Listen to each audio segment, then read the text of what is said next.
Imagine standing at the edge of a vast, uncharted cognitive wilderness. The air is sharp, the terrain is unforgiving. It really paints a picture, doesn't it? Right. But hidden within this stark landscape is, well, it's the ultimate key to understanding how human beings actually learn to think. Yeah, and you aren't just a student walking into some fluorescent-lit classroom, dragging a heavy backpack. Exactly. You are an explorer preparing for a heroic expedition. And today, we have a mission for you. We are taking you on a deep dive into this really fascinating, honestly massive stack of sources. Oh, it's incredibly diverse. Yeah. We're looking at dense cognitive science research, cutting-edge instructional design frameworks. The official Alaska Mathematics Standard. Right, the Alaska standards. Yeah. And unexpectedly, the core rulebook for Dungeons & Dragons. Which is just wild to me. It is quite the stack of documents to synthesize. It is. But what is truly remarkable is that these seemingly disparate fields like neuroscience, state educational mandates, and tabletop role-playing, they all point toward the exact same destination. Yeah, they converge to blueprint this revolutionary educational ecosystem. The sources refer to it as Mrs. Carlson's mathematical thinking laboratory. And it completely reimagines what it means to learn. Okay, let's unpack this. Because to understand why we need a laboratory or a heroic expedition to teach math, we really have to look at the core problem first. We do. We have to confront the rather terrifying reality that traditional math instruction, the way most of us probably experienced it, is fundamentally broken. Yeah, and broken might even be an understatement when you look at the empirical data. The research in our sources is brutal in its honesty. It really is. It shows that for decades, traditional math instruction has emphasized compliance, rigid procedures, and just, answer getting. Right, just get the right number at the bottom of the page. Exactly. The reality is that in many traditional classrooms, the majority of students spend little to no time engaged in actual, meaningful mathematical thinking. They're simply surviving the hour. They are just performing, they're going through the motions, and the research highlights these incredibly vivid examples of what it calls studenting behaviors. Oh, the studenting behaviors. Yeah, these are essentially 4 types of fake work that students use to completely disengage from the cognitive load.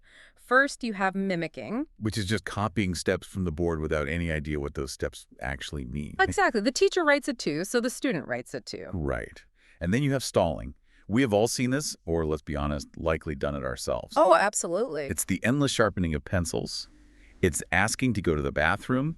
It's rereading the directions like 6 times to delay the exact moment they actually have to start thinking. Because starting that cognitive engine is the hardest part. Exactly. I'll admit it right now, I used to perfectly shade in the bubbles on my Scantron just to kill an extra 3 minutes. I would make sure not a single microscopic speck of graphite went outside the lines. Oh, we've all been there. Right. And then there's faking, which is honestly an art form. This is looking incredibly busy on private paper at your desk. You're scribbling numbers, you're furrowing your brow, you're nodding thoughtfully. But the numbers mean absolutely nothing. Nothing at all. You're just hoping the teacher walks past your desk without stopping. And finally, withdrawing. Head down on the desk, just giving up entirely. Yeah, the withdrawal is heartbreaking to see. But I want to push back on this for a second. If a student gets the right answer at the end of the worksheet by mimicking the teacher's steps, isn't that learning? Well, I mean, if they mimic the algorithm and the answer is correct, didn't the system work? It feels a bit like memorizing the sounds of a foreign language.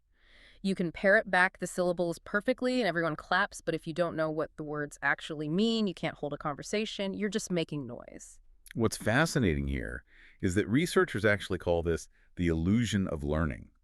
We tend to look at these behaviors, the faking, the stalling, the highly convincing mimicking, and we label them as laziness. Right. We say, oh, they just aren't trying. Or we call it defiance. Yeah. We say, this student just won't try. But the research explicitly tells us they aren't lazy.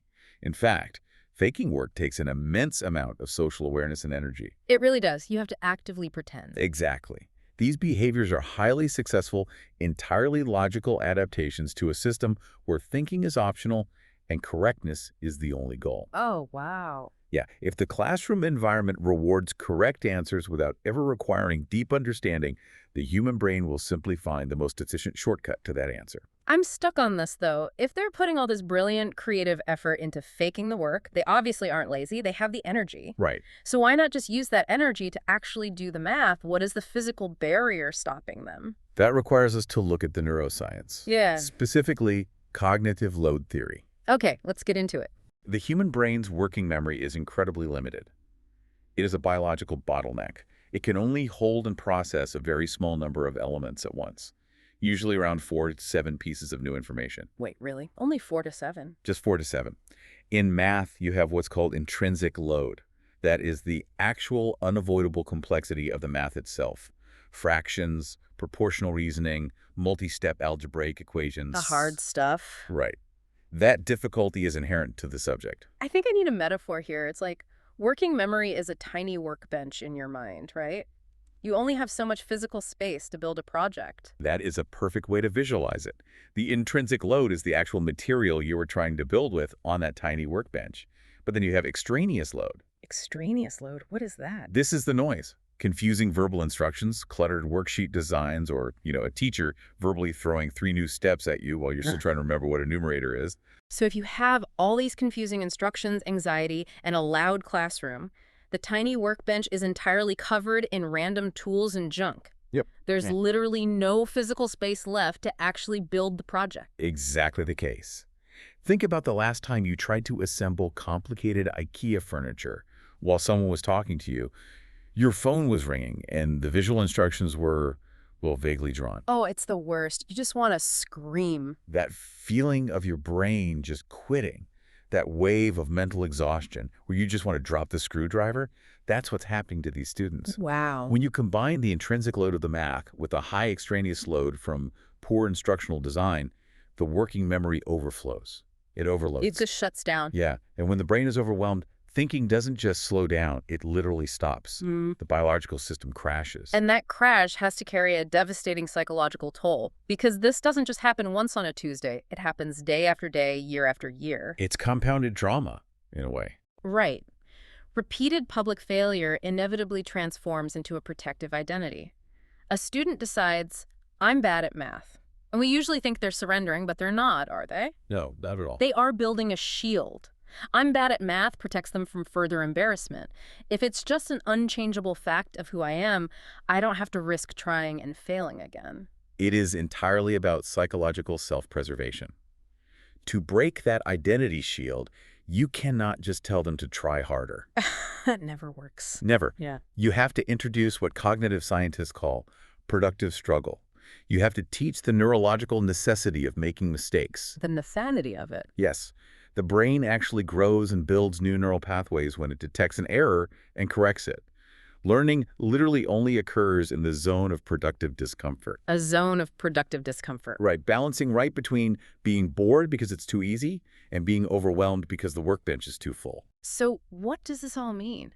How can we possibly fix a system that has caused so much deep systemic anxiety and built up these ironclad shields of identity? You can't just walk into a classroom of guarded kids and say, hey, making mistakes is fun now. If we connect this to the bigger picture, we have to completely normalize error at an environmental level. We have to treat mistakes not as character flaws and not as point deductions in a gradebook, but as active neurological events that grow the brain. I love that. Active neurological events. Right. We have to design a physical and structural environment where thinking is required, supported, and most importantly, mathematically safe. All right, so if the brain is overflowing and they built this massive psychological armor, how do you actually bypass that? Which brings us to the transformation mapped out in these sources. Welcome to Mrs. Carlson's Mathematical Thinking Laboratory. It's such a brilliant concept. It really is. It totally scraps the old I do, we do, you do model, where the teacher thinks on the board and the student just blindly copies. Instead, it uses a continuous laboratory loop. Warm start, build, debug, and reflect. And the physical space of the room shifts completely to force this change. Based on the Building Thinking Classrooms framework, you remove the isolated desks where kids can hide, stall, and fake work. The hiding spots are gone. Gone. You bring in vertical, non-permanent surfaces, basically massive whiteboards on the walls. Why does standing up at a whiteboard matter so much? Is it just to keep them awake? It's deeply psychological and biological. Standing up increases blood flow and engagement, yes. But the non-permanent part is the secret weapon. How so? A dry erase marker feels infinitely less risky than writing in pen on a piece of paper. If you make a mistake, you just swipe it away with your hand. It instantly lowers the stakes of being wrong. Oh, that makes so much sense. It's not permanent. Exactly. Furthermore, you use random grouping. You draw cards or use a spinner, so kids are constantly collaborating with different peers every single day. So they can't just settle into their cliques. Right. This shatters the social hierarchy of the smart group and the slow group. It forces them to talk to each other instead of just staring at the teacher. And the sources also dive deep into CRA models: concrete, representational, abstract. Can you explain the actual mechanism of how this bypasses that working memory bottleneck we talked about earlier? Certainly. Yeah. The CRA framework is a bridge for the brain. In traditional math, we often start at the abstract, writing a complex equation with x and y on the board. Which is just terrifying if you don't know what it means. For an overloaded brain, those symbols mean nothing. Yeah. So in the laboratory, you start with the concrete. Students physically hold blocks or tiles to solve the problem. Physical objects. Yes, moving a physical object requires almost zero working memory. Our brains evolved to interact with the physical world. Right. Once they understand the logic with their hands, they move to representational drawing pictures or diagrams of those blocks on their whiteboards. Only after they master the drawing do they translate it into abstract numbers and symbols. It systematically builds understanding without ever overflowing the tiny workbench. That is brilliant. It respects their cognitive limits while keeping the actual mathematical challenge high. And then, to weave all of this together, we introduce the narrative framework. This is where the Dungeons and Dragons rulebook comes into play. The RPG element. Yeah. The laboratory organizes all this learning into an ongoing immersive expedition called Frostfall. The curriculum explicitly uses RPG mechanics, quests, encounters, loot systems, character portfolios to organize the learning progression and to rebuild that damaged identity. It changes the whole narrative. You aren't a failing student taking a pop quiz. You're an explorer braving the Frostfall wilderness, trying to survive an encounter. It's incredibly empowering. Here's where it gets really interesting. This is not some cheesy, hey kids, math is fun, you can do anything Saturday morning cartoon. The source materials are very strict about the aesthetic. Oh, very strict. It is heavily grounded and scientific. It should look like WPA National Park field guides, Antarctic expedition logs, vintage engineering notebooks. Think the aesthetic of a novel like The Golden Compass. Yeah, lots of texture and realism. There's leather, brass, compasses, and field notes. Treating students like serious field researchers changes their entire physical posture. It treats them with profound intellectual respect. When you hand a student a field researcher journal instead of a remedial math workbook, you are communicating that their thoughts have value. And building on that, it connects directly to place-based mathematics, specifically utilizing Alaska's local contexts. Which is so crucial. This isn't just word problems about buying 60 watermelons at a grocery store. The sources emphasize anchoring the abstract math in physical survival.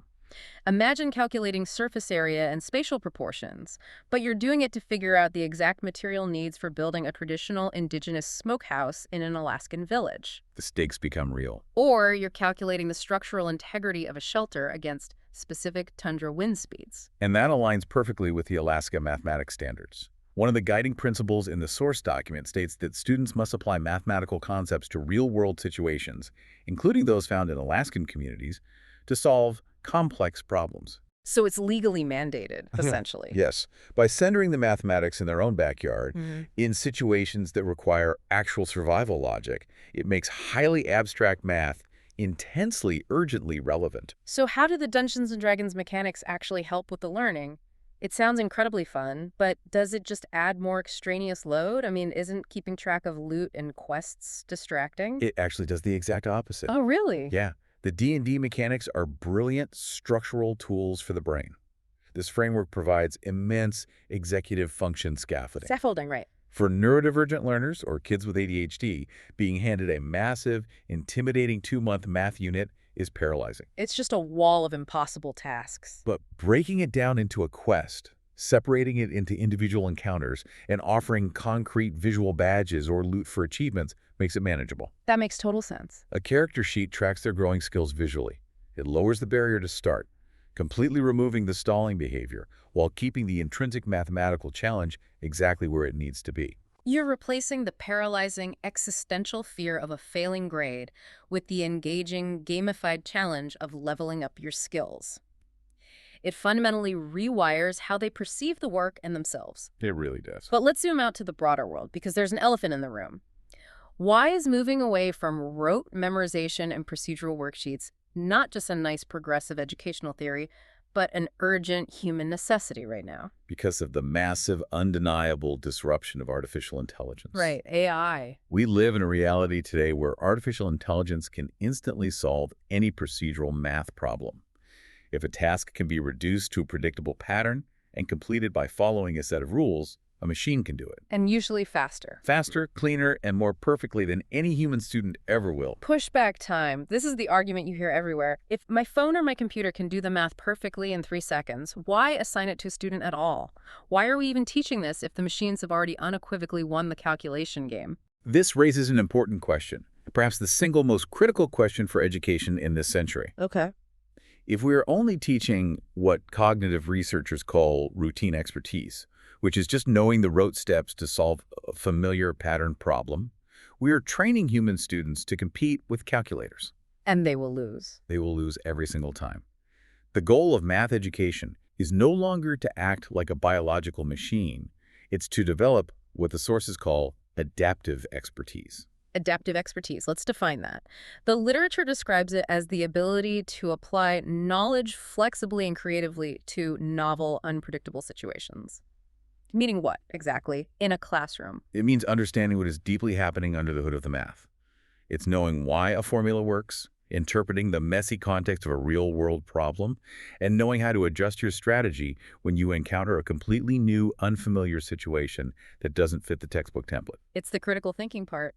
Yes, AI can generate the procedural formula for wind resistance, but the human has to know if that formula actually makes sense in the context of building a shelter in the Alaskan wilderness. It's math as a human survival skill. The future of math education has to shift toward interpretation, modeling, creativity, and collaborative problem solving. Because human value doesn't lie in calculation anymore. It lies in judgment. That is the core of it. The human has to explain the reasoning, debug the logic when the machine fails, and apply it to physical, messy reality. Machines calculate. Humans make sense. So we are looking at a monumental shift.